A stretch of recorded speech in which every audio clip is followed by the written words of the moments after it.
Et on ouvre ce flash avec cette nouvelle disparition inquiétante à Lille. Jean Mériadec Le Carnec est porté disparu depuis dimanche matin. Le jeune homme de 22 ans est étudiant à l'université catholique. Il mesure 1,70 m et de corpulence mince. Il a les yeux verts, les cheveux courts et frisés. Il a été vu pour la dernière fois dans le quartier Vauban dimanche vers 6h30 du matin. Si vous avez des informations le concernant, vous pouvez contacter le service de la Sûreté départementale au 03 62 59 80 84. Il s'agit de la 3e disparition sur l'île. Je vous rappelle les disparitions de John Annie le 6 octobre 2010, Thomas Ducrot le 4 février 2011 et maintenant Jean Mériadec. 3 disparitions de jeunes hommes aux premières heures du jour. Hier, la police a procédé à une enquête de voisinage. Une équipe cynophile a quant à elle tenté de retrouver la piste du disparu le long de la Deule. Elle est sans papier, elle vient du Cameroun et elle joue dans le club de football de Hénin-Beaumont. Rigoberte Mba est menacée d'expulsion. Après avoir été placée en centre de rétention pendant 3 jours, elle a été libérée lundi par la cour d'appel de Douai. Depuis, elle parle de son calvaire à son arrivée dans le Nord. Aucun contrat de travail avec le club de foot, aucune rémunération. La jeune femme de 27 ans raconte qu'on l'a logée dans un hôtel de passe, puis chez un supporter. Le comité des sans-papiers 59, le MRAP, ainsi que plusieurs élus, dont le maire d'Hénin-Beaumont, apportent leur soutien à la footballeuse. Écoutez, justement, la jeune femme, elle s'exprime juste après avoir pris connaissance de sa libération du centre de rétention. Rentrer d'abord chez moi parce que vivre dans un centre de rétention, c'est pas digne pour un sportif de haut niveau quand même. Et le parcours encore long. Le plus important est à venir, quoi. Mon problème, c'est d'être régularisé, continuer à faire ma passion et pouvoir aller dans des années à venir apprendre ce que j'obtiendrai aux autres, dans d'autres pays, quoi. Pourquoi pas ici. À sa décharge, le club de foot d'Hénin-Beaumont indique que son statut de club amateur ne permet pas de fournir de contrat de travail et qu'aucune des joueuses du club n'est salariée. J-26 avant le premier tour des élections cantonales. 221 candidats sont en lice pour pourvoir les 40 sièges du Conseil général du Nord. 59 candidatures féminines pour les titulaires contre 162 postulants masculins. Et parmi eux, Arnaud Van El, à 31 ans, il est le candidat UMP sur le canton de Roubaix-Est qui regroupe 2 parties des communes de Roubaix et de Wattrelos. Ce canton représente plus de 33 000 habitants avec comme fer de lance la gratuité des transports scolaires ou encore la lutte contre le chômage et le décrochage scolaire. Le candidat espère convaincre l'électorat jeune. Écoutez-le, il est au micro de notre reporter Élodie Bernachon.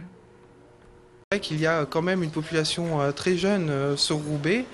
Il faut savoir quand même que c'est la population la plus jeune de France.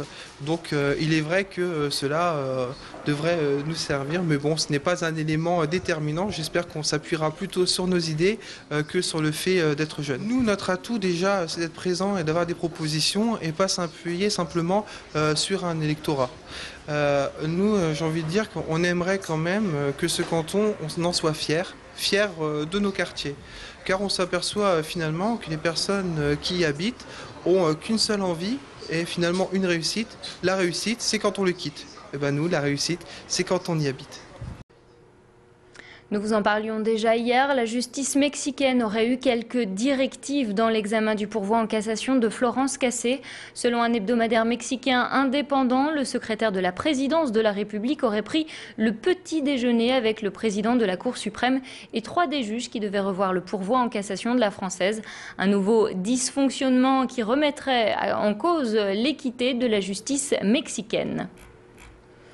La plus grande ferme de France se situe actuellement porte de Versailles à Paris. Depuis le 19 février, veaux, vaches, cochons et poules se partagent la vedette du Salon international de l'agriculture.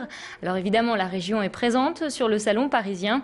Quelles sont les stars de l'agriculture nordiste? Réponse de Bernard de Rosier au micro de Pierre Beauvillain. On a bien entendu la bleu-blanc, la blanc-bleu plus précisément, qui est une race qui est élevée dans le Nord. Il y a la Holstein également, il y a les traits du Nord parmi les chevaux. bref, des animaux qui sont caractéristiques de notre département. Au Salon de l'Agriculture, les exposants sont d'abord des agriculteurs. Le département du Nord est un département agricole et donc il est normal que la collectivité territoriale qu'est le département se trouve aux côtés des agriculteurs du Nord qui viennent exposer leur production, leurs produits.